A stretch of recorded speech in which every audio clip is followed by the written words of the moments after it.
Hello and welcome to the new series of environmental science. हम यहाँ पे one shot में चारों मॉड्यूल्स कवर करेंगे। आज है हमारा लेक्चर 1 का पहला पार्ट, रिसोर्सेज। रिसोर्सेज क्या है हम यहाँ पे डिस्कस करेंगे और उसके डेफिनेशन बेसिकली हम लोग यहाँ पे डिस्कस करेंगे कि रिसोर्सेज क्या है, और इसके अंदर हमारे मेजर टॉपिक्स होंगे रिसोर्सेज एक्चुअल में क्या है, डेफिनेशन इसका, कितने टाइप के रिसोर्सेज होते हैं, हम लोगों को रिसोर्सेज एक्सट्रैक्ट यूज़ या फिर यूटिलाइज करते वक्त क्या क्या रेजिस्टेंस फेस करना पड़ सकता है, ह्यूमन रिसोर्सेज क्या है, और हम दूसरा टॉपिक कवर करेंगे population growth model. Population growth model में हम कवर करेंगे exponential growth model and logistic growth model, और आखिर में हम लोग कवर करेंगे की पॉइंट्स। ओके, सो चलिए शुरू करते हैं। सबसे पहला हमारा क्वेश्चन आता है कि रिसोर्सेज क्या है। Resources are any natural or man-made materials that can be used to satisfy human needs and wants. Basically, resources वो मटेरियल होते हैं, बीट नेचुरल और मैन मेड। ये नेचुरल भी हो सकता है और इंसानों द्वारा बनाए भी जा सकते हैं, जिसका काम होता है कि ह्यूमन नीड्स और ह्यूमन वांट्स, ह्यूमंस की ज़रूरतों को और ह्यूमंस के डिज़ायर को सेटिस्फाई करना। अब टाइप्स ऑफ रिसोर्सेज के कितने टाइप है? रिसोर्सेज मेनली दो टाइप के होते हैं, renewable resource and non renewable resource. Renewable resource basically ऐसे टाइप के रिसोर्स होते हैं जो रिप्लेनिश किए जा सकते हैं naturally with in a human life span. मतलब एक ह्यूमन लाइफ स्पैन में ऐसे रिसोर्स है जो नेचुरली रिप्लेनिश किए जा सके, उनको हम बोलते हैं रिन्यूएबल रिसोर्स। इसमें होते हैं solar energy, wind energy, water में आ सकते हैं हमारा टाइडल एनर्जी या फिर इलेक्ट्रिसिटी जनरेशन यूजिंग डैम्स, फिर आता है forest, wild life and water itself actually. So basically ऐसे टाइप के रिसोर्सेज जो एक ह्यूमन लाइफ स्पैन में नेचुरली रिप्लेनिश हो सके। Example solar energy, wind energy, water, forest, wild life. Okay, next है हमारा non renewable resource. Non renewable resource ऐसे टाइप के रिसोर्स होते हैं जो एनवायरनमेंट में फाइनाइट अमाउंट में एग्जिस्ट करते हैं और इनको रिप्लेनिश नहीं किया जा सकता एक ह्यूमन लाइफ स्पैन के अंदर। बेसिकली नॉन रिन्यूएबल रिसोर्सेज ऐसे टाइप के रिसोर्सेज होते हैं जो कि कम मात्रा में होते हैं हमारे अर्थ पे, और इनको बनने में कई लाखों करोड़ों साल लगते हैं, जैसे कि फॉसिल फ्यूल्स। इसमें आते हैं कोल, ऑयल, नेचुरल गैस और मिनरल्स जैसे कि आयरन, कॉपर। ओके, और एक और क्राइटेरिया होता है जिसके अंदर हम रिसोर्सेज को कैटेगराइज करते हैं, जिसको हम बोलते हैं इनएग्जॉस्टेबल रिसोर्स। इनएग्जॉस्टेबल रिसोर्स ऐसे टाइप के रिसोर्स होते हैं जो अनलिमिटेड क्वांटिटीज में एग्जिस्ट करते हैं हमारे एनवायरनमेंट में, जैसे कि सनलाइट और up to a certain extent air and wind. Okay, उसके बाद आता है कि रिसोर्सेज को जब हम एक्सट्रैक्ट, प्रोसेस या यूज़ करते हैं तो हमें किस तरह के रेजिस्टेंस फेस करने पड़ सकते हैं। हमें टोटल 4 तरह के रेजिस्टेंस फेस करने पड़ सकते हैं। पहला इकोनॉमिक रेजिस्टेंस, दूसरा टेक्नोलॉजिकल रेजिस्टेंस, तीसरा एनवायरमेंटल रेजिस्टेंस और आखिरी सोशल रेजिस्टेंस। एक एक करके कवर करते हैं कि क्या क्या कौन से क्या क्या है। पहला इकोनॉमिक रेजिस्टेंस। इसमें आता है high cost of extraction, processing and transportation. Basically resource को एक्सट्रैक्ट करने में, प्रोसेस करने में और ट्रांसपोर्ट करने में जो खर्चा आ रहा है वो काफ़ी ज़्यादा है और हम लोग अफोर्ड नहीं कर पा रहे, इसको बोलते हैं इकोनॉमिक रेजिस्टेंस। ऑलराइट, फिर आता है टेक्नोलॉजिकल रेजिस्टेंस। बेसिकली जो हमने रिसोर्स खोजा है उसको इफेक्टिवली एक्सट्रैक्ट, प्रोसेस या यूटिलाइज करने में हमारे पास रिक्वायर्ड टेक्नोलॉजी नहीं है। Basically the lack of technology to effectively extract, process और यूटिलाइज द रिसोर्सेज, उसको बोलते हैं टेक्नोलॉजिकल रेजिस्टेंस। फिर आता है एनवायरमेंटल रेजिस्टेंस ऐसे टाइप का रेजिस्टेंस होता है जिसमें it has the potential to cause environmental damage during extraction, processing and use। Basically ऐसे रिसोर्सेज जिनको जब हम एक्सट्रैक्ट कर रहे हैं या प्रोसेस कर रहे हैं या यूज़ कर रहे हैं, इससे एनवायरमेंटल डैमेज क्रिएट हो रहा है, इसको बोलते हैं एनवायरमेंटल रेजिस्टेंस। फिर चौथा और आखिरी रेजिस्टेंस होता है सोशल रेजिस्टेंस। सोशल रेजिस्टेंस एक ऐसा टाइप का रेजिस्टेंस होता है जिसमें we face opposition from local communities and indigenous people due to the potential impact on their livelihood and cultural values. Basically social resistance एक ऐसा टाइप का resistance होता है जिसमें जो हमें local communities के द्वारा फेस करना पड़ सकता है या indigenous people के द्वारा फेस करना पड़ सकता है, because जब हम उन resources को extract, process या use करेंगे वो उन local communities के daily livelihoods को impact कर सकता है, potentially impact कर सकता है या फिर उनके cultural values को ठेस पहुंचा सकता है, इसलिए हम सोशल रेजिस्टेंस फेस करते हैं। ओके, फिर आता है ह्यूमन रिसोर्स। ह्यूमन रिसोर्स किसी भी इकोनॉमिक सोसाइटी, किसी भी सोसाइटी के इकोनॉमिक ग्रोथ के लिए बहुत ही ज़्यादा इंपॉर्टेंट होते हैं। तो बेसिकली ऐसे लोग जिनके पास स्किल हो, नॉलेज हो, एबिलिटी हो, जो कि इकोनॉमिक ग्रोथ में कंट्रीब्यूट कर सके, उनको बोलते हैं ह्यूमन रिसोर्स। इसके एग्जाम्पल में आते हैं education, health care, innovation and creativity. Alright, तो इसी के साथ हमने रिसोर्स टॉपिक कवर कर लिया। रिसोर्स टॉपिक्स में हमने क्या क्या पढ़ा? हमने पढ़ा कि रिसोर्सेज क्या है, टाइप्स ऑफ रिसोर्सेज क्या क्या है, जैसे कि हमने पढ़ा renewable resource, non renewable resource, inexhaustible resource. फिर हमने पढ़ा कि रिसोर्स यूज़ या एक्सट्रैक्ट या प्रोसेस करने में हम क्या क्या रेजिस्टेंस फेस कर सकते हैं। उसमें आता है economic resistance, technological resistance, environmental resistance और सोशल रेजिस्टेंस। और फिर हमने पढ़ा कि ह्यूमन रिसोर्स क्या होते हैं। ओके, तो हमारा अगला टॉपिक है पॉपुलेशन ग्रोथ मॉडल। दो तरह के पॉपुलेशन ग्रोथ मॉडल होते हैं, पहला एक्सपोनेंशियल ग्रोथ मॉडल, दूसरा logistic growth model. Exponential growth model को अगर मैं सिंपल लैंग्वेज में बताऊं तो बेसिकली एक सपने वाला मॉडल या फिर एक आइडियलिस्टिक मॉडल, जब हमारे पास सारे जो हमारे चेकलिस्ट है वो सब क्लियर हो जाते हैं। तो क्यों, ये देखते हैं।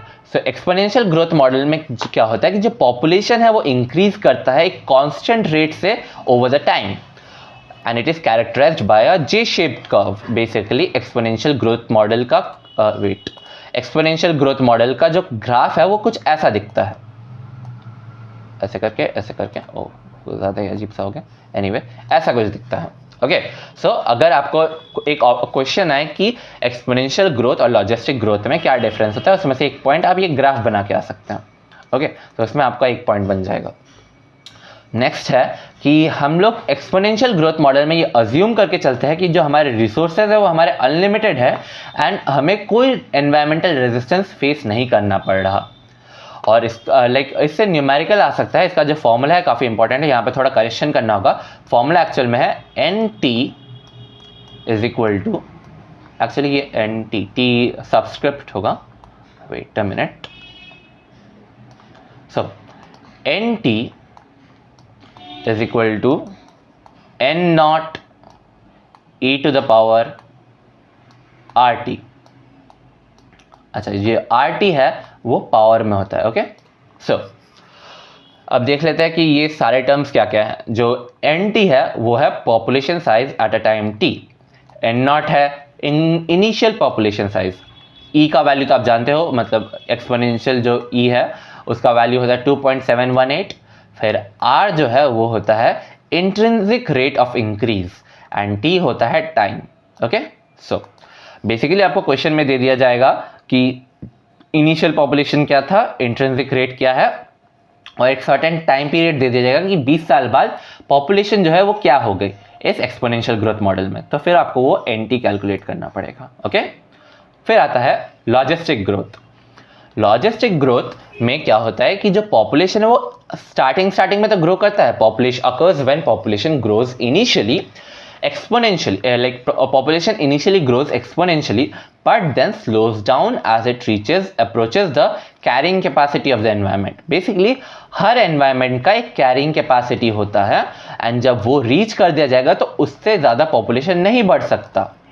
Basically जो इसका suppose जो इंडिया है अगर उसका population capacity 200 करोड़ है, जैसे हमारा तो ऑलरेडी पॉपुलेशन फिलहाल 140 या फिर 150 करोड़ हो रहा है। अगर सपोज इंडिया का पॉपुलेशन कैपेसिटी है क्या कहते हैं 200 करोड़, तो फिर 200 करोड़ से ज़्यादा पॉपुलेशन नहीं बढ़ पाएगी क्योंकि हमारे पास इतने रिसोर्सेज ही नहीं होंगे कि हम 200 करोड़ पीपल से ज़्यादा पीपल्स को सस्टेन कर सके हमारे देश में। इसलिए या तो वो लिमिटेड रिसोर्स के कारण लाइक नेचुरल सिलेक्शन हो जाएगा या फिर एनवायरमेंटल रेजिस्टेंस के कारण पॉपुलेशन डिक्रीज हो जाएंगे। ओके, सो फिर इसका जो ग्राफ होता है हम वो एस शेप कर्व से डिनोट करते हैं। लाइक इसका जो ग्राफ है वो कुछ ऐसा दिखता है, सिग्मॉइड ग्राफ बोलते हैं सर। बेसिकली सैचुरेशन पॉइंट की तरफ ये बढ़ रहा है, जैसे कि आप देख सकते हैं। स्टार्टिंग में बहुत कम था, फिर एक्सपोनेंशियल ग्रोथ आया एंड देन एक सैचुरेशन पॉइंट हिट कर गया। ओके, ये हो गया एक और पॉइंट। बेसिकली जब डिफरेंस आएगा कि लॉजिस्टिक ग्रोथ और एक्सपोनेंशियल ग्रोथ मॉडल्स में क्या डिफरेंस है ये बताओ, तो उसमें से एक पॉइंट आप ग्राफ बना के आ सकते हो।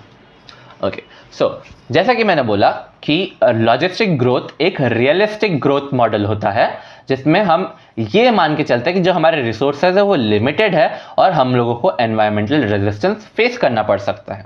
ओके, सो और इसमें हम कैरिंग कैपेसिटी के बारे में बहुत ज़्यादा डिस्कस करते हैं। तो कैरिंग कैपेसिटी असल में क्या है एक बार देख लेते हैं। Carrying capacity is the maximum number of individuals that an environment can sustain indefinitely. Basically carrying capacity एक ऐसा टाइप का numbers होता है कि कितना maximum number of individuals को एक environment इनडेफिनेट टाइम के लिए सस्टेन कर सकता है। जैसे कि मैंने बोला कि अगर इंडिया का जो कैरिंग कैपेसिटी है वो 200 करोड़ है, तो भले ही जब 200 करोड़ पॉपुलेशन हिट कर जाएगा, अब भले ही उसके बाद 10, 20, 30 साल जितने भी साल निकल जाए, 200 करोड़ से ज़्यादा पॉपुलेशन नहीं बढ़ेगा इंडिया का, क्योंकि जो रेट ऑफ बर्थ और रेट ऑफ डेथ है वो इक्वेट हो जाएगा। So that's why. ओके, सो इसमें भी एक न्यूमेरिकल आ सकता है। इसका जो फॉर्मूला है याद करके जाना, dn/dt is equal to rn times 1 minus n/k। तो इसमें जो dn/dt है वो रेट ऑफ पॉपुलेशन ग्रोथ होता है, r जो है वो इंट्रिंसिक रेट ऑफ इंक्रीज होता है, n जो है वो पॉपुलेशन साइज होता है, एंड k जो है वो होता है कैरिंग कैपेसिटी।